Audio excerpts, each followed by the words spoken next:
wàhálà rẹpẹtẹ. On the 3rd of March, mo ṣọjọ́ bíbí ní Pẹ̀lẹ́mú níjẹ̀bú nílẹ̀ bí Ṣàkọlá.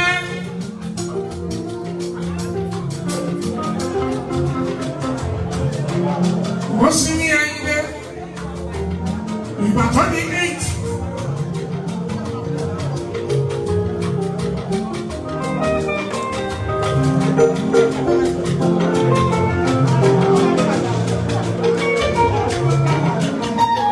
Iṣẹ́ la lọ sí Yewa o, la lọ sí Yewa. Dédé, ọmọ egun ń gbọ́. Ibẹ̀ ni mo balẹ̀ Ìbàdàn, mo kú Ìbàdàn, darí sí Ìjẹ̀bú. Láti 8 March 2020. Àtìbáyé láti pàtìmọ́lé, ìtìmọ́lé tipátipá. Ayé wa dàrú, gbogbo ẹ̀ dojú, ọlọ́mọ ọmọ kálukú wá ti lẹ̀kùn mọ́rí, ìjọba wa ké fitọ́fitọ́ òun ké fitọ́fitọ́. Wọ́n ní kálukú mọ́lé.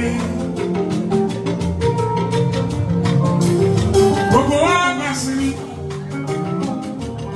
Ìsinmi tipátipá, ọ̀rọ̀ wá jáde, COVID wọlé, ó wọlé kò wọ́, ó wọlé kò wọ́. Àti gbàyẹ ọ, ayé òní bẹ́ẹ̀ mọ́, ó wá ní rúdurùdu o, ó ní rúdurùdu.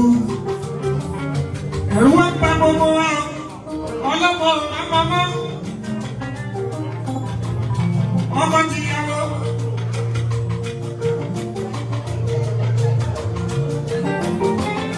Àtọmọ àti bàbá kálukú wá ń sá fúnra wọn.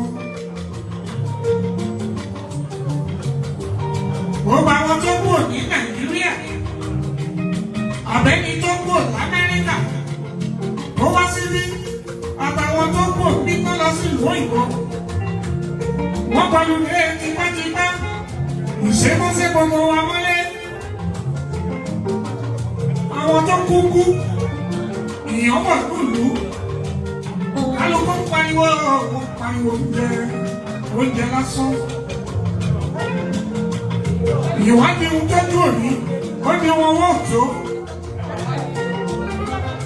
Àwọn èèyàn fẹ́ máa yára wọn jẹ́ o, wọ́n máa fẹ́ wọn ara wọn jẹ́.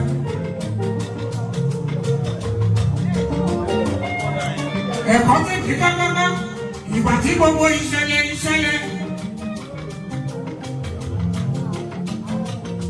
Ìbínú Ọlọ́run bá o, ìbínú Ọlọ́run bá ní. Abẹ́ Ọlọ́run bá yóò máa ń ṣèbínú. Ìlú tó ṣẹlẹ̀ lásìkò kan láti China, India, Australia, America. Ó bá dé Europe, ó kárí gbogbo Arabia, ó fi kalẹ̀ sí Áfíríkà. Kò síbi tí òkè ọmọ bọ́lá hàn ní àwọn èèyàn kan ṣoṣo. Wọ́n ní COVID-19. It's a pandemic. Hello. Hello. Láàárín àsìkò yìí, àìmọye àwọn èèyàn ló dágbére fáyé. Ẹni àìsàn kékeré ṣe ọmọ bọ́lá hàn ló mú wọn lọ. Ọlọ́mọ COVID-19. Ìmọ́tótó bá ti mọ tẹ́lẹ̀ rí. Ó tún wá jí, ó pa wá jí. Egbògi lóríṣiríṣi ó wá jáde. Àwọn elétò ìlera kedere. World Health Organization. Wọ́n ní kò ìṣòògùn fún gbogbo àwọn gbogbo. Wọ́n ní káwọn tó lè rọ́ọ̀gùn ogun gidi lórí COVID-19. Wọ́n ló dọ́dún tó wọ̀. Sọ́nà àríra wa. Ẹ̀kọ́ wo ló ń bá wa o? Ẹ̀kọ́ tẹ̀lé mọ̀ kókó wa ni wípé ìwọ̀n bá ń ṣe bá a bá fèrè sí ọgbọ́n náà ká ṣe létòlétò. ká máa ṣọ́ra wa ìmọ́tótó tipẹ́tipẹ́ la ti sọ ó borí àrùn mọ́lẹ̀ gbogbo àwọn tó ní kí nínú ọ̀rọ̀ yìí tọ́mọ rí bá adúpẹ́ láwọn eléyìí máa rè fún gbogbo wọn àwọn tí ò mọ́ rí bá ayé wa sì rí ìtọ́pa lọ foríjì wọ́n lọ́wọ́ wa ṣùgbọ́n kí ní kan ní ká mú lẹ́yìn COVID-19 òtítọ́ ló bẹ o òtítọ́ ló bẹ má jẹ́ kẹ́ni kan tọ̀ mẹ́ ẹni orí bá péyọ tó péyọ lọ́wọ́ ewu kì í ṣe ní mọ̀ ọ́n ṣe o àwọn tí ò péyọ mọ́kọ́ làwọn ọ̀rọ̀ ìmọ̀ọ́ṣe fún ara mi COVID-19 gbogbo wa pátápátá ní ká ṣe làákàyè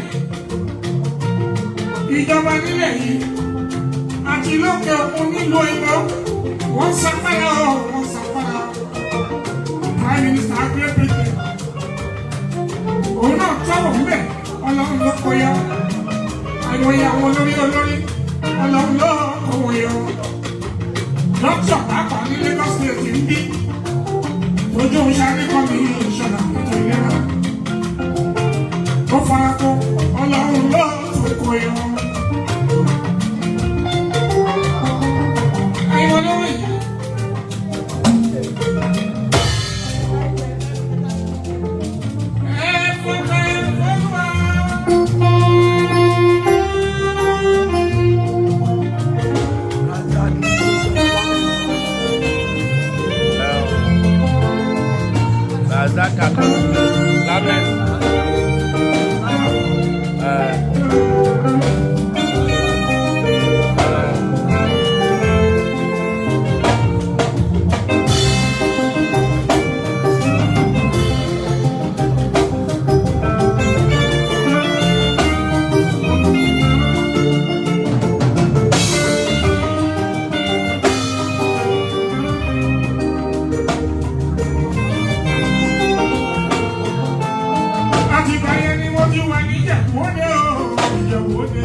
Gbogbo ẹ̀yin tó ń bẹ lẹ́kọ̀ọ́ ẹ̀kọ́ ọdún mẹ́ta ṣé bàbá yíra wa adúpẹ́ fọ́ ọlọ́run ọba àkọ́kọ́ ṣe iṣẹ́ láti March 8 kábíyèsí àlàmì àbẹ̀ ẹ̀ẹ́dẹ́gbẹ̀jà ọba tó gbé mi lórí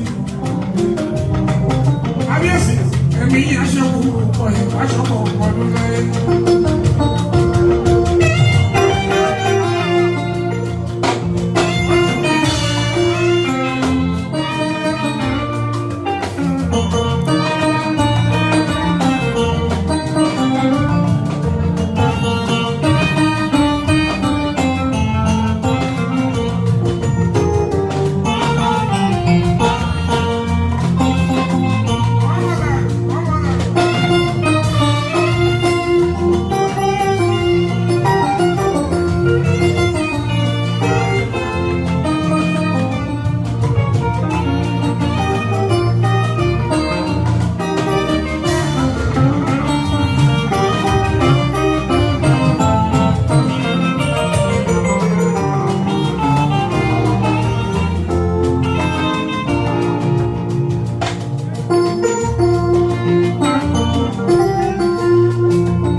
ẹ̀jẹ̀ ṣe jẹjẹ ìwọ̀n fẹsẹ̀ mú wọ́n fẹsẹ̀ mú ẹ̀yà mú kì í bàjẹ́ èyí àbámúlẹ́gbẹ̀rẹ̀ gbogbo gidi ní lára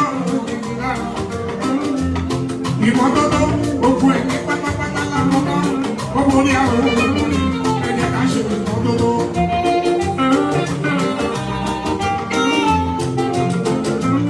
Covid ló ṣe gbogbo wa mọ́lé ìjọba tí ní ká ẹ̀kọ́ síta ṣùgbọ́n àwọn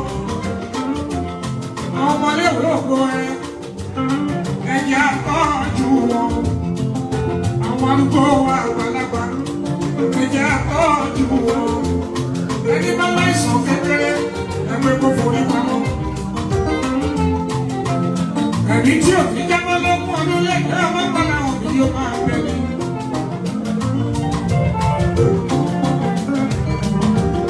Ọpẹ́ ọlọ́run wa kábíyèsí ọlọ́run oṣù.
Yóò bá kọ́kọ́ sí ìwé wọn ni.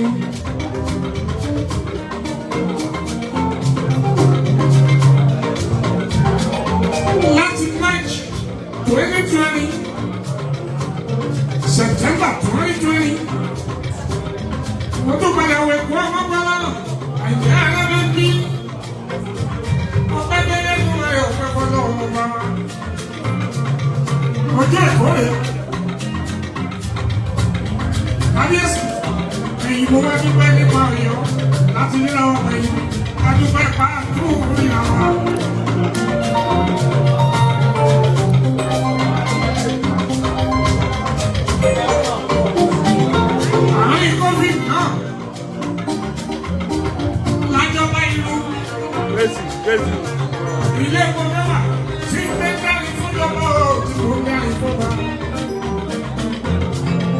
jáde ní ilé mi. Honorable. Honorable. Technology ló fi gbé. Honorable na. Èmi ń kọ́ni nílé Olúṣàkọ́lá. Àwọn ẹlẹ́gbẹ̀ẹ́ mi fẹ́ níbò mí. Wọ́n lè kọ́ wa ní ìlú Victoria Island. Nígbà pé ń dọ́gba onírù. Òyìnbó fi sáyé náà. Ẹ̀rí ń kọ́. Àárín kọ́bí yìí náà.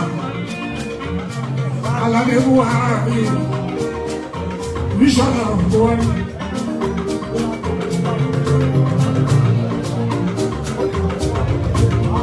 Ọ̀rọ̀ ń jọ ní àgùdà. Aláwọ̀ máa ma ṣe fún òṣèlú ọlọ́run. Ọlọ́run fún gbogbo wa nígbà tó dùn. Ẹ̀yin ọmọ aládé. Ojú wa máa rọ́dún. Gbogbo ṣàlọ́lẹ̀ á pè ní á pè wá. Ẹ̀kọ́ wa yẹpẹ pípẹ́ lọ́wọ́ ṣẹlọ́. Ìdákúlẹ̀. Kò ní sí gbogbo ọgbẹ́ ní tó bá lé lẹ́nu wa lè tó bá lọ lọ́wọ́ ọba ọ̀gá mi.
Ilé gbogbo bá a kọ́ sí, owó ọmọ apáwa gbẹ́bẹ̀, àìkú máa ń lé ọ̀rọ̀, ọlọ́run ní ilé gbogbo, eku ọmọ akẹ́kọ̀ọ́ eku o, èèyàn máa ń dábí ẹyẹ.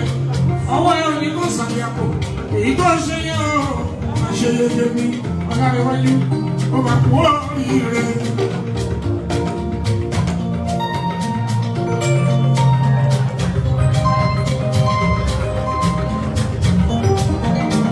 Àkọ́ní kó sínú ọkọ̀ sínú ilé tuntun o. Ilé akárí. Èmi náà, àìjẹ́ máa ń sùn ní kí a lè ẹ̀jẹ̀ àìlè. Ilé pọ̀ sí i.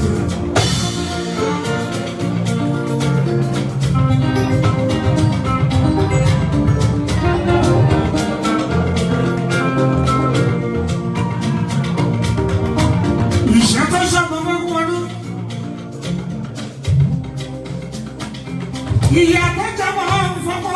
wáyé ní yóò bá sọ́nà sí lẹ́yìn ọmọ mi. Àsìkò yẹn ní rẹ́kọ̀d tuntun o extended play ibi ó tún jáde ó tún jáde. Mẹ́lẹ̀ ṣàìṣe o mẹ́lẹ̀ ṣàìṣe o mẹ́lẹ̀ ṣàìṣe o mẹ́lẹ̀ ṣàìṣe ní ayé o mẹ́lẹ̀ ṣàìṣe ní ayé.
What do you think?